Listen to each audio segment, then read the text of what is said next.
Hey guys, I'm Nathan Rigney, your profit generator, owner and principal of NGR Accounting. I'm excited to share something special with you, an exclusive capture from an event that took place late last year in Sydney, Australia. I had the privilege of sharing a stage with Mike Michalowicz and a few of my Profit First peers in a panel discussion on the topic of Profit First. Now, if you're not familiar with Profit First, I suggest you watch my previous video where Mike Michalowicz gives a detailed explanation. In this video, I'm joined with Katie Chrismale-Marshall, who wrote Profit First for Tradies, Laura Elkaslassy, CEO, Profit First Australia and New Zealand, and Marcus Kroek, Profit First coach, and of course, our MC. And of course, Mike Michalowicz, the man who literally wrote the book, Profit First.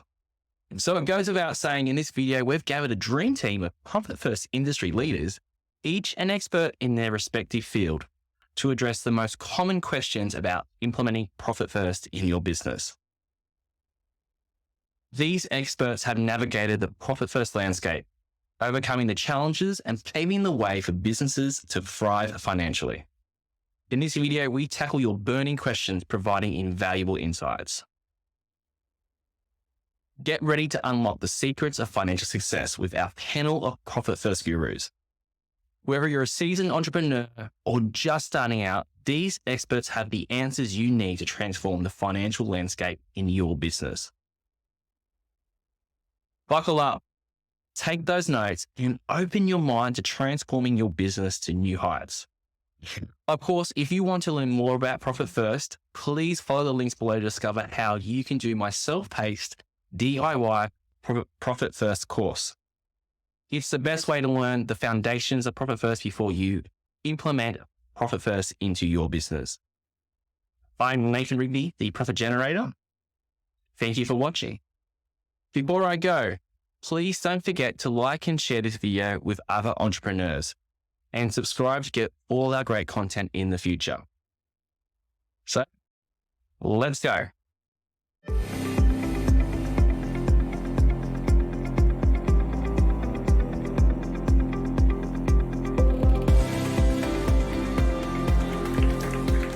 So let's start down the other end. We've got Katie Chrismale-Marshall from Profit First from Tradies. Who's read that book? So in case you didn't know, there's lots of books out there written by Profit First professionals about special things. Katie's written Profit First for Tradies. You can hashtag Katie with Profit First for Tradies. She owns a bookkeeping business and she also is a Profit First coach. That's what she does with her time. I'm going to come back to the man there. Laura Elkaslassy is the CEO of Profit First Australia. Yes, absolutely. I'll tell you, I've been involved in business for a long time and had a lot of businesses, been with some big organisations. This is one incredible lady. She is dynamic. I get in trouble from her a lot, but she's giving. We have the most amazing community in Profit First professionals, and it's due to what she brings to the table and gives to all of us way beyond what's expected. You want to see how to create a community? Have a look at what Laura does out there. So big round of applause for Laura. Young Nathan over here, does your accountant give a shit about you? Oh, sorry, a hashtag about you. Nathan does give a hashtag about you and does far more than the traditional compliance accounting, and he's based down in the Shire. Is that right? That is correct. So he follows a different football team, but we'll deal with that. And Mr. I'm not part of the Sopranos, Mike Michalowicz, all the way from New Jersey. You've seen what he does. So we're going to, before we start with that, by the way, who really enjoyed Mike's talk? Still, he's not going to give you golden answers unless you give him more applause than that. I tell you, who enjoyed his talk? Yeah. We got to come alive. So here's a question I asked earlier. How many books has Mike written? It's like asking. Mike's like, oh, I'm not sure. Published? So I have, all answers are correct. True. I've written 8 titles, 10 books, which means Profit First is a revised and expanded. It's a new right, and Clockwork was revised and expanded. And my 11th book comes out next month. Yes, so the Get her some golden fishies or whatever. So what's the number that have been published and available? All the books that are published and available at the moment. 8 books, we'll say. 8 books. So what's the one that maybe you haven't heard about? Anyone got it? It's not an adult book. It's... My Money Bunnies, wow. Who's got Money Bunnies? Over there, who's that? Stand up. Tell us your name. I knew someone bought the book. There he is. There he is. Thank you. Guess what you're going to get? You're going to get signed copies of Mike's books here tonight to take home. Well done for knowing that. Congratulations. Big round of applause. We might have... Oh, rock and roll. That's amazing. Awesome. Thank you. Okay, so... No, that's a bad message from Laura. Don't read that one. You think I'm joking. Okay, a few questions. I feel that I have a plan to grow my business substantially and have implemented it at times, which has been very effective. However, I seem to revert to my old business practices, which sees me struggling. I truly believe I have the tools to grow, but keep going in circles to pay the bills. Is there something that you could suggest to get past the hump and grow my business to the heights that it deserves? Then another part of that, I've taken over my family business and my father expects me to continue to do the things he did for decades. So, actually, I'm going to throw that one to you to start with, Laura. Okay, cool. Big question. Is the person here who asked that question? Because I think that was the father. Yeah. And can everyone hear Laura okay on her mic? do you mind having a conversation with me? Okay, cool, awesome. More books, more books. Yeah, go and read the books. What do you mean? Is it the mindset cycle? Is it the cyclical nature of your business? Or is it more about how your business is set up? Oh, I've had some really good conversations at the table tonight, so that's given me a bit of hope. I think it's a bit of... I have implemented a thing that I believe that will work.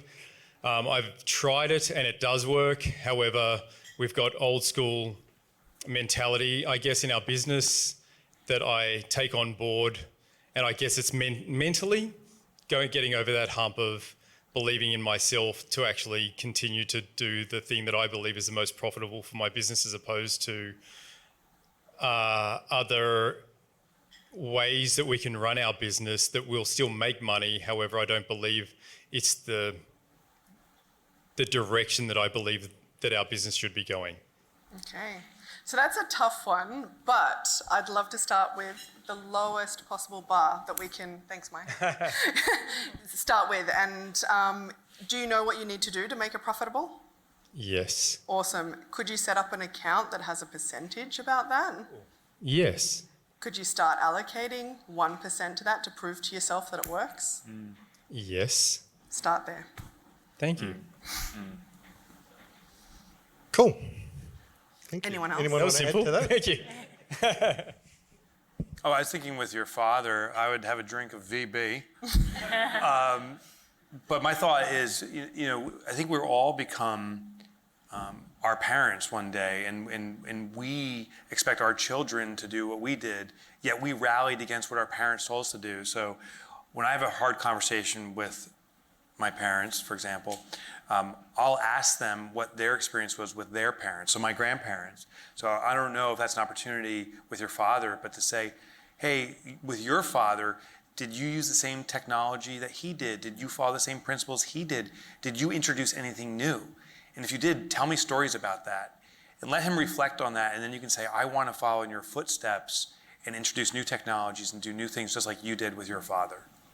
Yeah, I absolutely back that up. I think what you need to do, if I was put in your position, your dad's got to be on the same journey you're on, and there's probably going to be some deep soul searching as to what's going on, and sort of try and address that. It's going to be hard, but until you do that, you're not going to move forward. So that might mean, you know, just having a chat with someone else who's an outsider just to question what's going on, like, you know, doing, as we said, the lowest bar.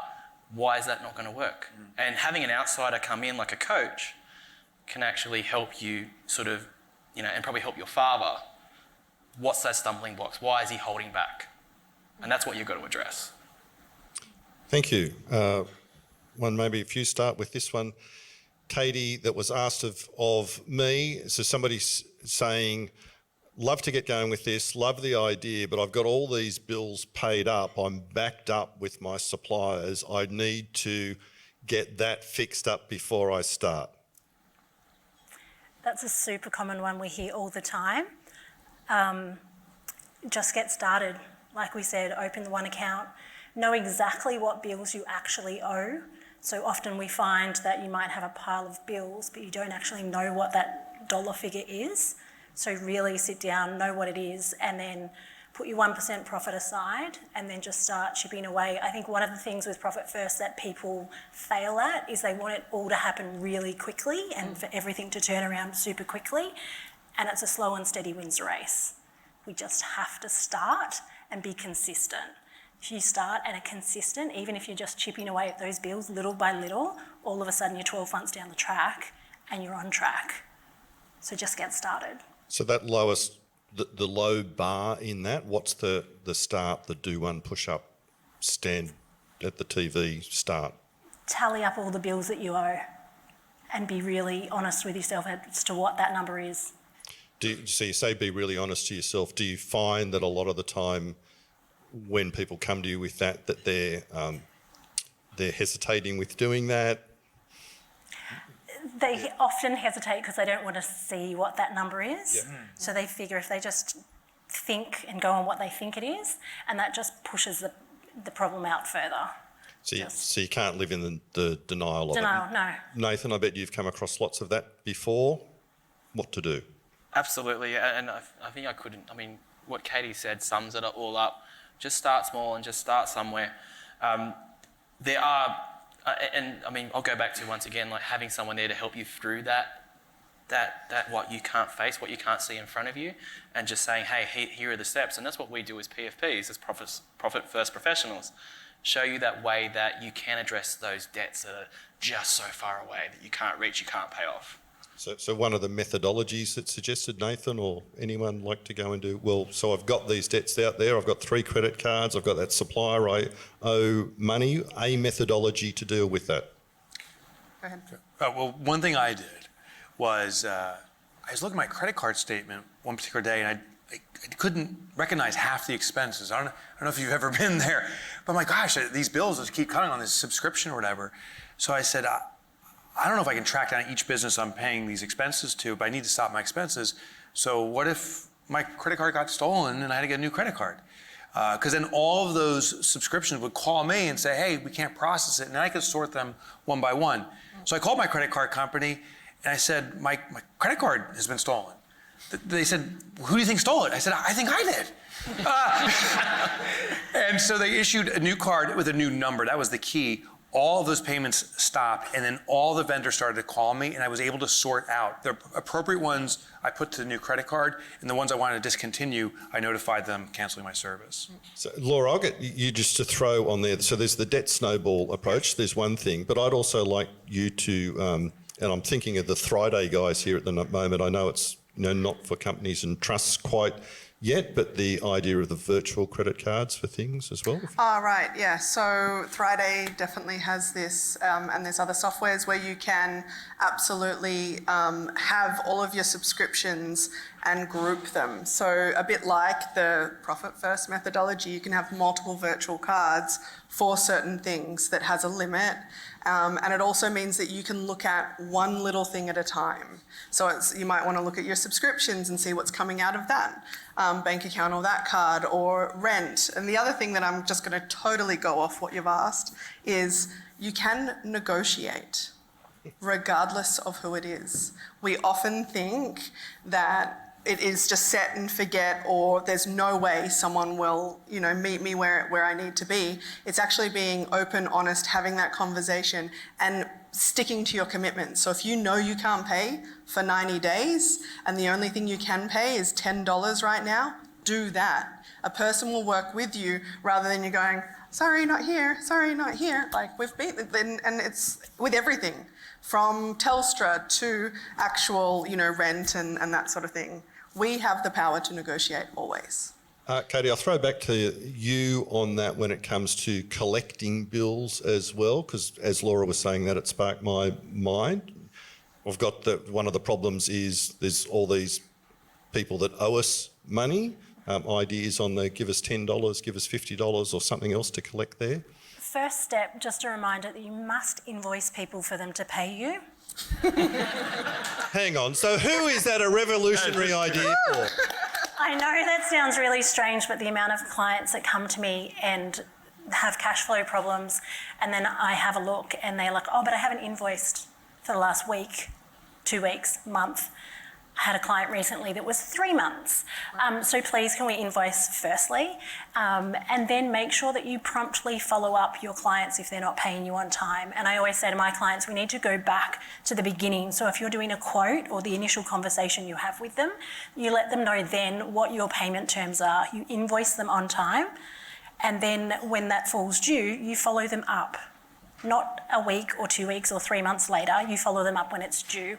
Always be persistent and polite, I say, and you will, just following those simple steps, you're going to get paid, but you have to invoice on time every time and follow up on those due dates. So everybody laughs at that idea. I had my sister-in-law laugh at me about that idea, but I was saying it to somebody, just one of my clients just a couple of weeks ago. So she's pretty good. And it's like, but what work have you done right now that you haven't invoiced for? Because everyone gets busy if they're doing that stuff all themselves. And I mean, she's very little business, but it was like, oh yeah, there's that $1,000 I haven't done, work done on Tuesday. Well, it's Thursday, get it out. And I love that when it's due, because one of my things is a lot of the time we hear from people that go after all the, it's 90 days over, it's 60 days over, and absolutely you need to do that, but I think those people have made a decision not to pay you. Where the people where it's just due, if it's a few days overdue, they haven't made a decision, they just haven't paid you. And a reminder is that's what you're suggesting. If they're just due at the moment, exactly. And if you've taken them a week, a fortnight, a month, or whatever, to invoice them, they think you've got the money and you don't need to be paid. So they're going to take a long time to pay you as well. So you have to do it promptly and don't let it get out to 60, 90 days, because the longer you leave it, the harder it is and the less chance you are of getting paid. Yeah, so I've got two parts for you on Nathan. One is the idea that there are also professional organisations out there who will go after money for you if you owed the money. Have you dealt with any of them? Absolutely. Just even my own business recently.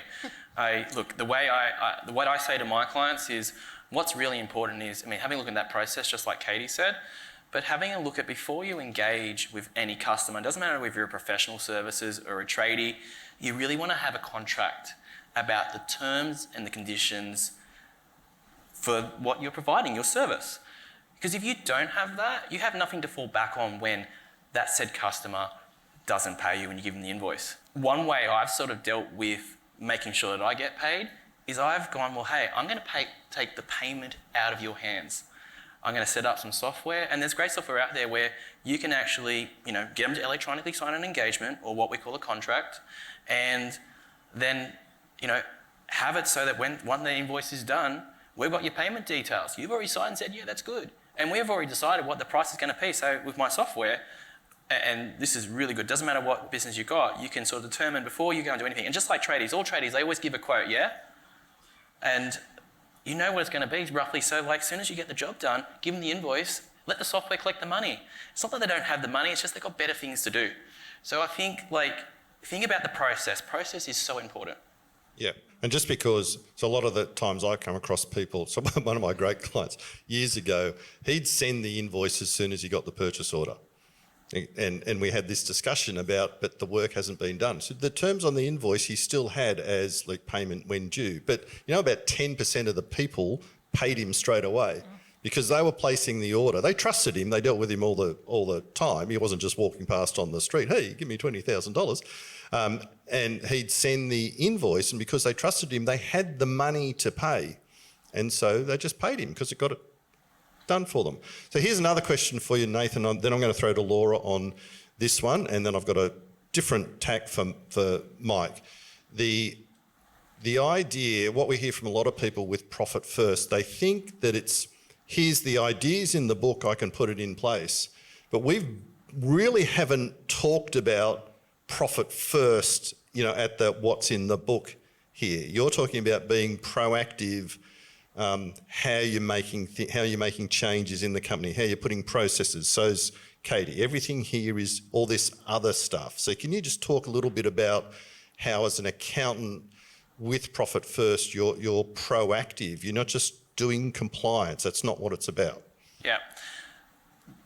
The one thing I believe when it comes to business is it's 80% psychology, it's up here. So profit first is a behavioural system, right? All we're trying to do is break through the habits that you guys get yourselves into, the patterns that you get yourselves into. Now, if we have a look at your bank statements, we're going to start seeing patterns. We're going to see where you start spending money on maybe stuff the business doesn't need, doesn't serve the business. And effectively, I guess where I'm different than, say, for example, a lot of other accounting practices is they do the compliance stuff. And just like Mike said, he got, his accounts done. They've gone here's a profit. Oh, well, good for you. And, we can do sets of accounts and we can do, here's how much tax you pay, but there's no real value in that. What business owners do want, and what I think that a lot of accountants don't serve to their clients, is that advice piece, that piece to go, hey, that psychology to go, hey, what are you doing? What's holding you back? What are you doing not to grow the business? And that's what I do as an accountant. One thing that I would like to see change in my industry is I'd like to see universities, especially the professional bodies, actually go out there and say, when we do our courses, there's a little bit of a psychology course over there just to kind of understand people and what we do, because that is the most biggest piece of business. And that's if we have a look at, if we survey the people who are most successful against the people who are not so successful, we would see those vast differences. Thanks, mate. Laura, the proactive nature, and I know I keep mentioning profit first, and it's not meant to be an ad for, by the way, give me your check before you go home. But that's, we're all in profit first. But just that simple nature of proactivity and mindset, whatever comes to mind for you in your business, instead of, well, I'll leave it at that. Well, I'm going rogue. I understand what you're saying, but I want to answer it differently. And this is the way I'm going to do that. Is the way that I see profit first is it's actually the blueprint for what you want. And it's the starting place. It's the assessment initially of, well, this is what the current state is. But we tend to go, I need to get out of that state. It's this scarcity reactive thing. And it's, I must fix, must tighten, must earn more revenue, go back into that sales thing, going again, sales minus expenses equals profit. And instead going, hold on, yes, I'm in this situation, but what do I actually want? Because it is that blueprint. How much do I want to pay myself? How much profit would I like to have in my business? What can I legitimately spend on my business to run it well? And what does that look like? And then what's the difference between that? Then you get creative instead of going, shit, I need to run away from this thing, which is the way I see profit first. Yeah, so it's a bit like building the house, and you want to have a plan. You want to know where you end up. That's the sort of thing that you. But it depends. It doesn't have to be exactly what's written in a book. It depends, by the way, is like the catch cry. It depends. It's really dependent on you. Industries are different, and you have to trust yourself as a business owner. You actually know more than what you think, and this is a tool that will help you bridge that gap. Yeah, sure. Katie, can I throw down to you, and I promise, Mike, you will get a question. Personal finances, so that's another question that's been asked. So we keep talking about that in business, this concept, this whole philosophy, putting it in place with the personal finances, because I think you help people do that a lot as well. Yeah, so from a personal perspective with my clients, that's where we start. It's like, what do you actually need from the business? So that we can then, like Laura was saying, then build the business to be able to support you. And many PFPs in here in the room, we all do it slightly differently from a personal perspective, but it's really, again, understanding what you need from a personal point of view for yourself and your family, how much money you need, how you want to split out that money, what is important, do you want to take holidays, do you want to buy investment properties, whatever it may be, and again, customising that framework to work for your personal money as well as your business money, because they're both interconnected. And if we just concentrate on continuing to try to work harder to get more money in our business with no real purpose for it, becomes a little bit more stressful than necessary. Cool. So you might like to answer this, or somebody else on the panel. Given that, if you can put it in place, the best format to set up profit first for household finances. Can I share a story? Of course. My own story. So we earn quite well, but we always found that things would bounce, or what we thought was in the account wasn't there because the other person was spending on something else and that sort of thing.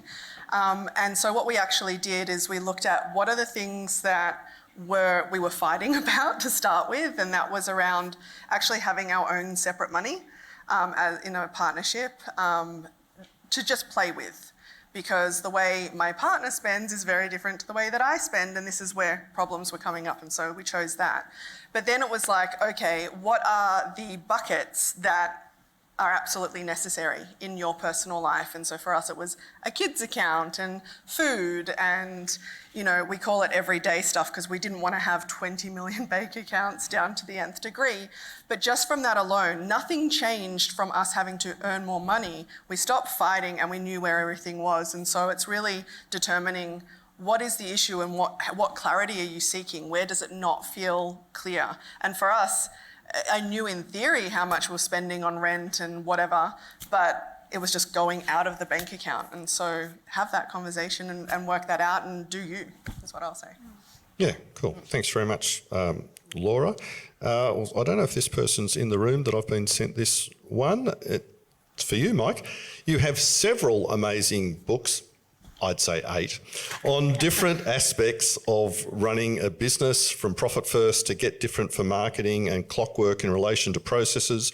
What keeps you motivated to write these books to help business owners succeed? So it's funny, I had a realization maybe in book 4 or 5.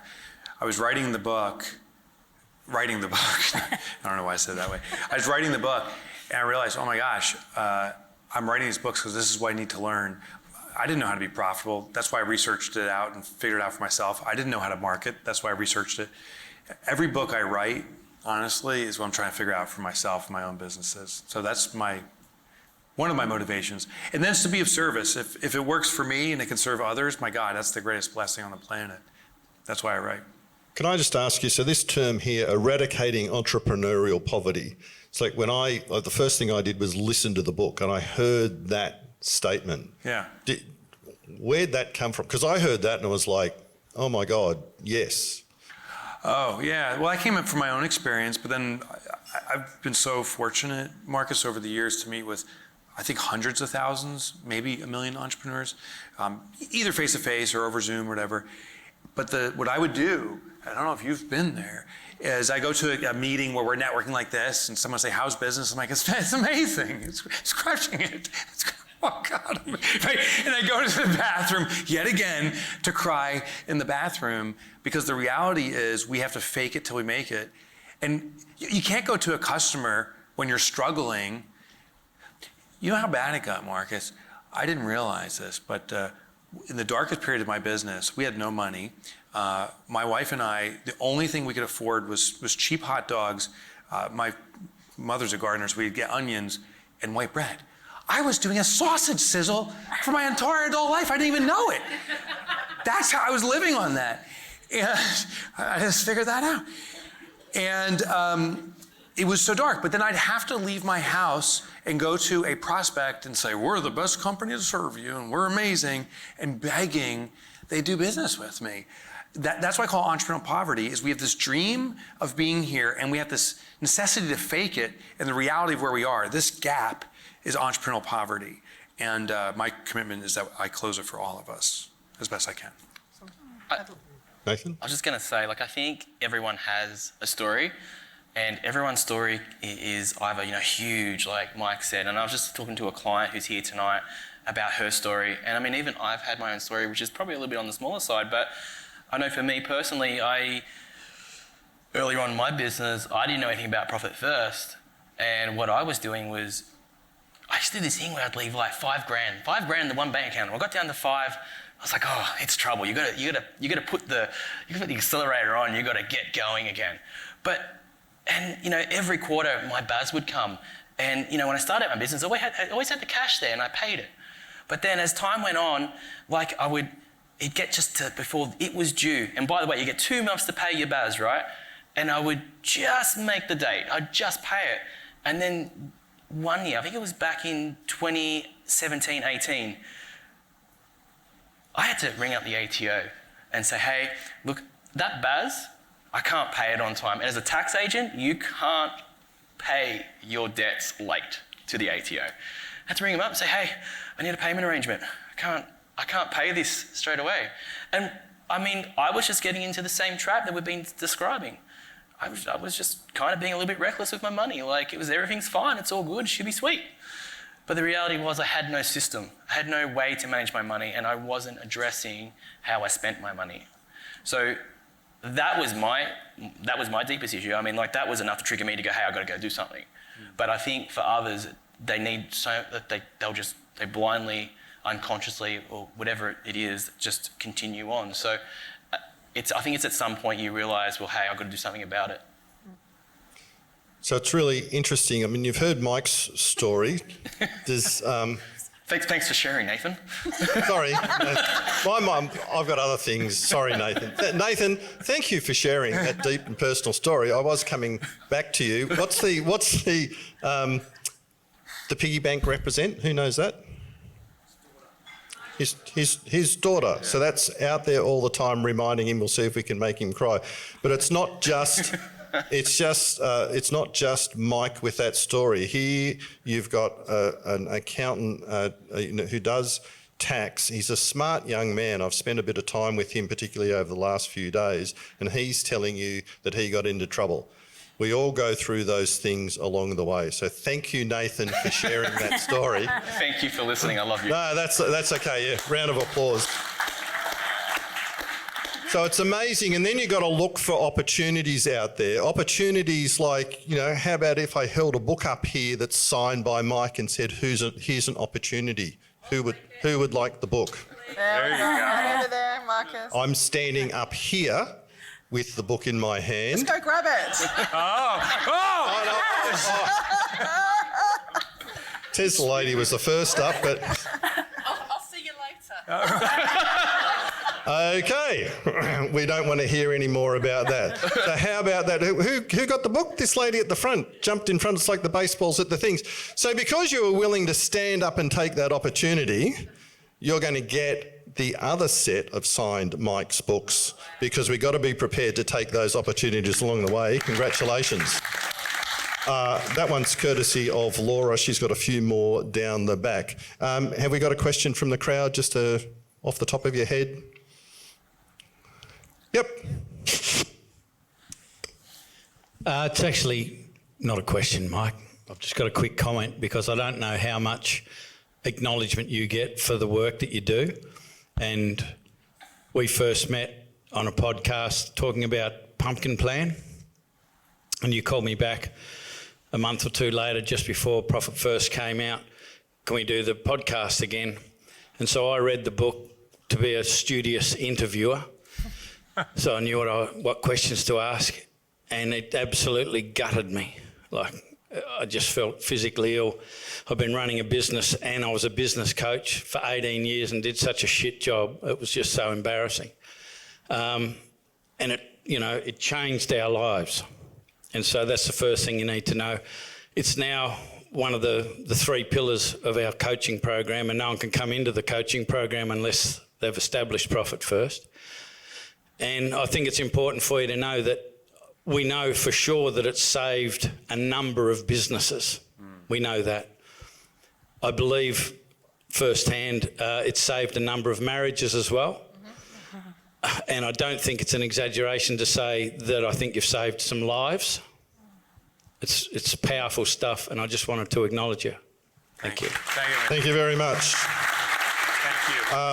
Very aware of the time, folks, so sorry about that. The rain sort of made things hard getting in. Any last comments that you'd like to make before we leave the stage and get dessert? Start with me? Yeah. Nathan! You believe in me, it's great. Just start simple. Keep it easy. And, the one message you can take away here today is, and just really I'd say amongst your tables, ask what is that one message that you've taken away. But for me, I would implore you all just to please go and open up just that profit account. Work out that percentage you're going to put aside, even just 1 or 2%. It's not going to be much. And get that rhythm going, start a new pattern. And more importantly, if you don't know how to do it, like the book's there, it tells you how to do it. But if you need help, I'd suggest get the help. And, you know, that's why we're here. We're just here to serve you, to help you. We love this stuff. Laura?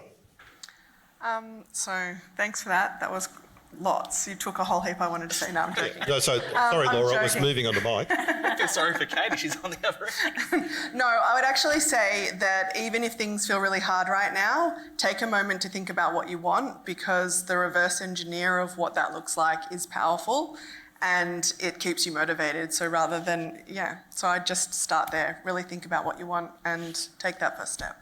Might go to Katie first, Mike, and come back to you. I'm the grand finale, huh? You're the grand finale. Oh, God. It is dinner with Mike.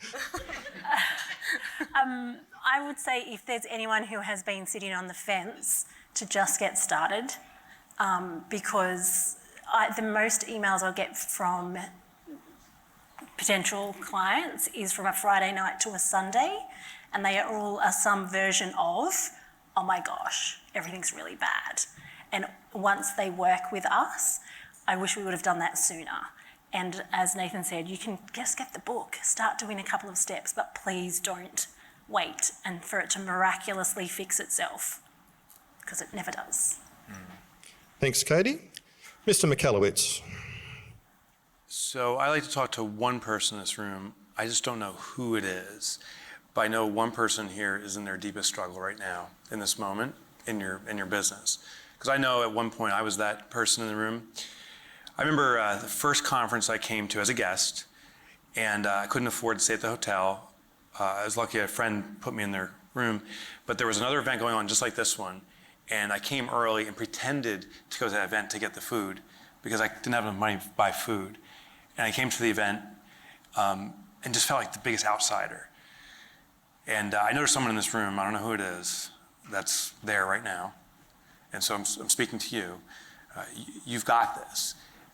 We need this from you to be profitable and successful. And it's going to be hard. It's going to be a challenge emotionally. It's going to be a challenge physically. But as Laura and Katie and Nate said, if you just start taking profit today, if it's just $1 that sits in that account, there's going to be a shift that will happen in you. And maybe it's a few years from now, but I suspect you'll be the one on the stage, one of us up here, sharing this story, inspiring the next group. And that's what this world needs now. It needs successful small businesses so that we can continue getting the message out and start shifting this world positively. So I'm speaking to you. Thanks very much, Mike. Thanks very much, Katie, Laura, Nathan. A huge round of applause. Thank you. Thank you.